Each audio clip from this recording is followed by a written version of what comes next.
ভাজা চলছে। আজকে মা প্ল্যান করেছে যে চিকেন বাটার মশলা হবে কিন্তু সেটা বাটার ছাড়া ঘি দিয়ে হবে, তাই তার প্রসেসিং চলছে। পেঁয়াজটাকে ভাজছে, গোল্ডেন কালার হলে তারপরে এটাকে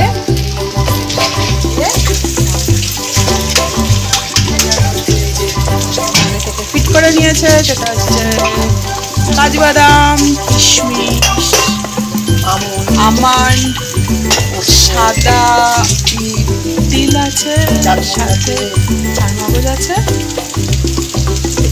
পোস্ত আছে, দিয়ে হালকা হালকা করে গোল্ডেন ফ্রাই করে নেওয়া এই পেঁয়াজটা মিশিয়ে দিয়ে থাকে। মা দুটো বাসন মেজে নিচ্ছে যেই সিঙ্কের মধ্যে পড়েছে।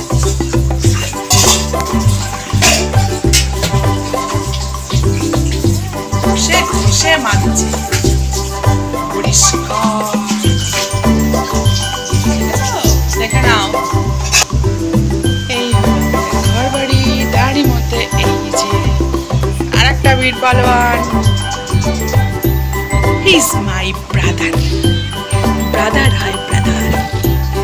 এই যে ফোন নিয়ে কাটি করছে, কি কাজ আর এই যে দেখছেন আমার বীর পালোয়ান লোটন দাস সারাদিন ওই চললো। ওই যে দেখলেন হাতের ফিগারটা ওই করছে। এই চলে এসছি, এবার মিক্সিতে ওই মশলাটা বাটা হবে, সাথে একটু দইও দিয়ে দেওয়া হচ্ছে এই পেঁয়াজটার সাথে। ওই যে ভাজা পেঁয়াজটার সাথে ওই যে বাটা হচ্ছে। কথা বলছি না কারণ শব্দ পাবেন না, আমার এত মিক্সিতে শব্দ, তার মাঝখানে আমার গলার আওয়াজ পাওয়াই যাবে না। মাঝখানে ভাত কমপ্লিট হয়ে গেছে, তাই ভাতের ফ্যানটা একটু মা সেই সুযোগে ঝাড়িয়ে নিচ্ছে।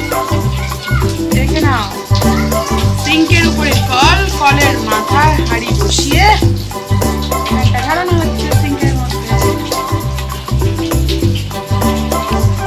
একটা সুযোগ দিচ্ছি বেশ বড় বড় কয়েকটা আম দেখে নেওয়ার জন্য।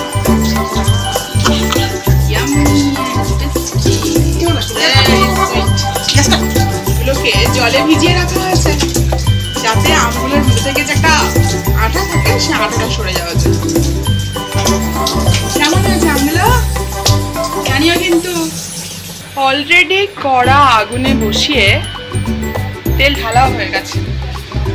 সর্ষের তেলে রান্নাটা হচ্ছে পুরোটা। হ্যাঁ, এবার মায়ের মধ্যে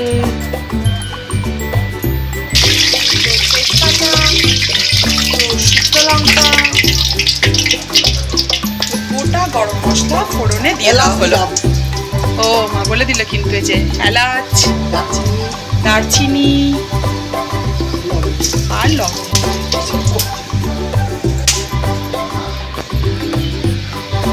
যেন টিপবাজি ফেটেছে, পটাশ পটাশ শব্দ হচ্ছে। এইবার এর মধ্যে ওই যে পেঁয়াজ বাটা, যেটা গোল্ডেন কালার ফ্রাই করে দেওয়া হয়েছিল, বেটে ওইটা পেঁয়াজ লঙ্কা করে শুনে নিয়েছেন, পেঁয়াজ লঙ্কা আর সাথে দই। দই মানে কিন্তু টক দই। সব মিক্সিতে ভালো করে পেস্ট করে সেই পেস্টটা এই তেলের মধ্যে দিয়ে এবার কিছুক্ষণ কষতে হবে। এর মধ্যে একে একে বেশ খানিকটা রসুন বাটা পড়বে। রসুন বাটাটা অনেকটাই দিয়েছে, বেশ ভালো লাগছে টেস্ট। এবার এটাকে এই ভালো করে কষাতে হবে। কেমন লাগছে? ভালো লাগছে। কাজু, কিশমিশ, চারমগজ, আমন্ড, বাদাম, সাদা তিল মিশিয়ে যে বেটে রাখা, হ্যাঁ পোস্ত ছিল, সাথে বেটে রাখা যে অংশটা ভালো করে কড়ার মধ্যে দিয়ে দেওয়া হবে। এবার ওটাকে ভালো করে কষানো হবে।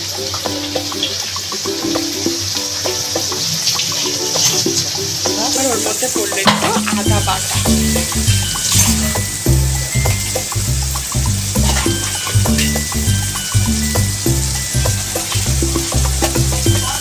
আর একটু রসুন দিয়ে দিল, যাতে আর কি টেস্টটা বেশ ভালো হয়, কারণ মাংসটা বেশ অনেকটাই আছে। এখন এটাকে এরকম ভালো করে কষতে হবে, তেলের মধ্যে ভালো করে আগে নেড়ে চেড়ে কষিয়ে নিতে হবে।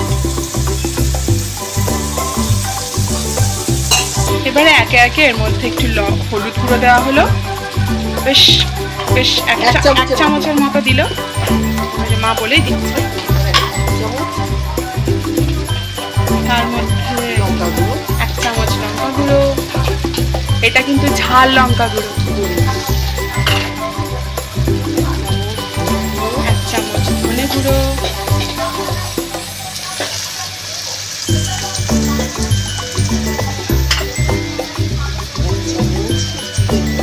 1 চামচ জিরে গুঁড়ো দেওয়া হলো। একটু ভালো করে নেড়ে নিতে হবে। জল দিলাম, ওই যে মিক্সিতে থেকে যাওয়া একটু যে মশলাটা, সেই মশলার মধ্যে একটু মিক্সি ধোয়া জল পড়ে, এটাতে কি হয় মাংসতে কিন্তু টেস্টও ভালো আসে। এবারে পড়বে একটু কালারটার জন্য 1 চামচ কাশ্মীরি গুঁড়ো লঙ্কা, যেটা মাংসটাতে আরো সুন্দর কালারে লাগাবে।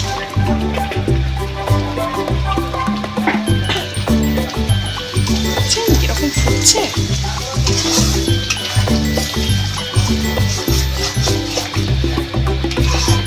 এখন এটাকে ভালো করে কষানো হবে।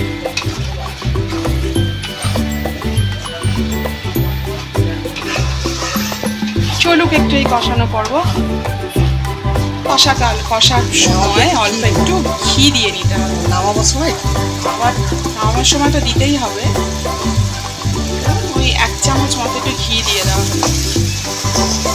খুব বেশি তো আমরা ফিগার কনসাস না, তাই ঘি বাটার মাখন সবই খাওয়া হয়। এখন এই নাড়াচাড়ার পর্ব চলছে। আবার একটু মিক্সি ধোয়া জলটা দিয়ে দেওয়া হলো। মশলাটা যতক্ষণ না গন্ধটা যাবে, যতক্ষণ ওই কাঁচা গন্ধটা মশলার না যাবে ততক্ষণ একটু ভালো করে মশলাটা কষিয়ে নিতে হবে। মধ্যে গোলাপি গোলাপি মাংসগুলো সব ঝাঁপ দিতে শুরু করে দিয়েছে, দেখুন।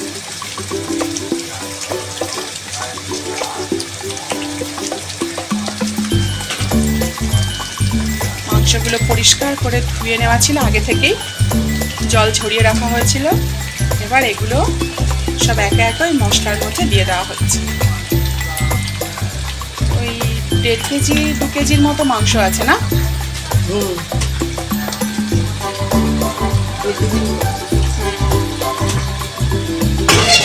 এবার এগুলোকে ভালো করে কষানো।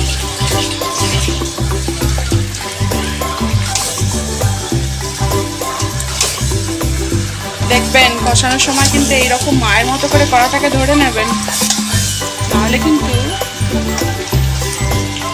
মুশকিল আছে। ঠিক আছে, এই কষানোর পর্ব চলুক। এবার এর মধ্যে একটু নুন যাবে। নুনটা যার যেরকম মুখের টেস্ট সেই অনুযায়ী দিয়ে নেবেন একটু। নুনটার আর মেজারমেন্ট কিছু বলে দিলাম না।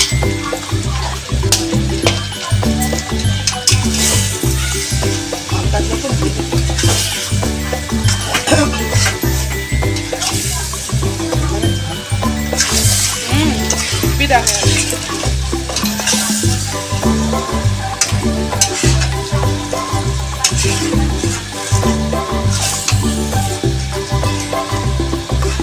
কষানোর মাংসটা চলাকালীন তার মধ্যে একটু সামান্য চিনি দিয়ে দেওয়া হবে আর একটু টেস্ট এনহ্যান্সের জন্য। দেখো মাংসের কালারটা বেশ ভালোই এসছে, তেল ছাড়তেও শুরু করেছে। এটা এখন কষানো হবে আর শুনেছেন, আরও একটু ভালো করে কষানো হবে। সেজন্য ততক্ষণ একটু ঘুরে আসি। ওটার মধ্যে এরকম একটু উষ্ণ গরম জল দিতে হবে, তাতে কি হয় টেস্টটা আরও এনহ্যান্স করবে। এবার সিদ্ধ হবে। এখন এই মাংসটা খুব বিরাট আবার জল দিলে ভালো লাগবে না, অল্প উষ্ণ গরম জল দিয়ে এবার মাংসটাকে নেড়ে চেড়ে আবার ঢাকা দিয়ে 10 মিনিটের মতো 10 মিনিট মতো একটু ফুটবে, তারপর আবার আসছি। এরই মধ্যে এক চামচ বড় চামচের 1 চামচ। বড় চামচ মানে কিন্তু টেবিল স্পুন, হ্যাঁ পুরো ফুল 1 চামচ। নো ফিগার কনসাস, যদি ভালো জিনিস খেতে হয়। প্রায় প্রায় কমপ্লিট রাখো। এবার এরকমই হালকা হালকা গ্রেভি থাকবে, বেশি ইয়ামি লাগছে না।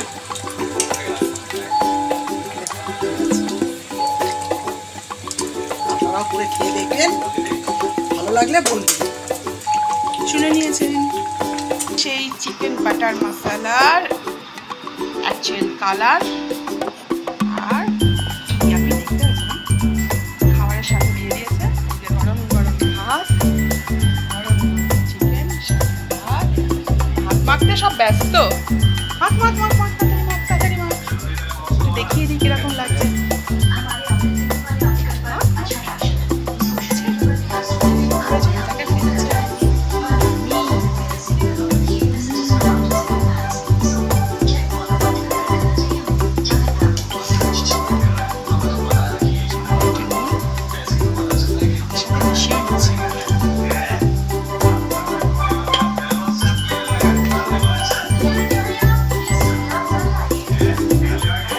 খেয়ে দেখতে হবে তো, তাড়াতাড়ি করে খেয়ে দেখা কেমন টেস্টটা হচ্ছে।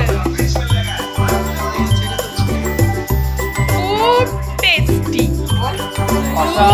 টেস্টি, দারুণ, খুব টেস্টি হয়েছে। আবার খাচ্ছি। মাংসটা খাও, মাংসটা খেয়ে দেখো। সফট হয়ে গেছে। আজকের মতো এখানেই থাক।